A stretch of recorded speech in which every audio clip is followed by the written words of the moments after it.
কিতাবে পড়লাম মেশকাত শরীফ, ত্রিমিজি শরীফ, বুখারী শরীফ।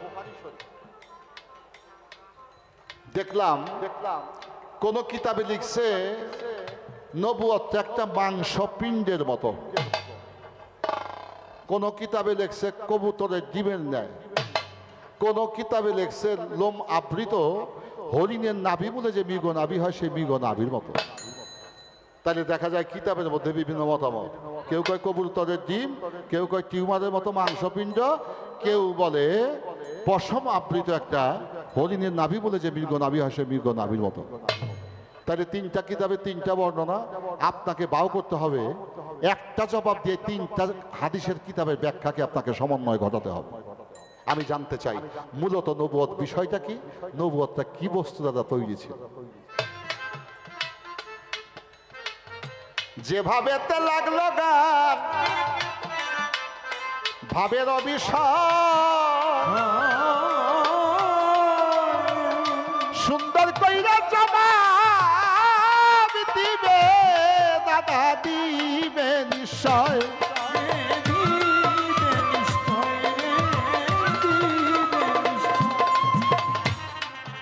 কায়াধারী নবী আমার ছায়া নাই রে দুনিয়া, রসুল নামে কে লড়ে ওই সোনার মদিনায়।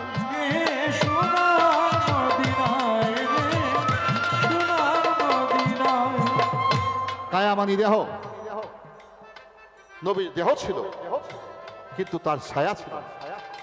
এবার আসেন, কায়া তার জমিনে, ছায়া তার আসমান। আল্লাহর ছায়া আছে, তার কায়া নাই। নবীর কায়া আছে, ছায়া নাই। এই যোগ বিয়োগটা আপনারা ওলিয়া উলিয়া পীর মাশায়েখ পাগল মস্তান যারা তারা একটু করে নেবেন। আল্লাহর কায়া ছায়া আছে, কায়া নাই। নবীর কায়া আছে, ছায়া নাই। তাইলে ছায়া কায়াধারী নবী আমার এলো সোনার মদিনা, রসুল নামে কে এলো রে মদিনায়। বাহ, আমার কথা তো সেখানে। কায়াধারী নবী আমার, ছায়া নাই রে দুনিয়ায়। আল্লাহর ছায়া আছে, কায়া নাই। রসুলের কায়া আছে, ছায়া নাই। নবীর ছায়া আসমানে, আর আসমানের কায়াটা চলে আসছে জমিনে।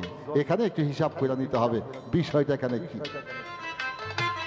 এই জায়গাতে এই সমস্ত কথাবার্তা আমি রাখিয়া বারণ, ছোট্ট কইরা একটা গান আমি সবার মাঝে করব নিবেদন।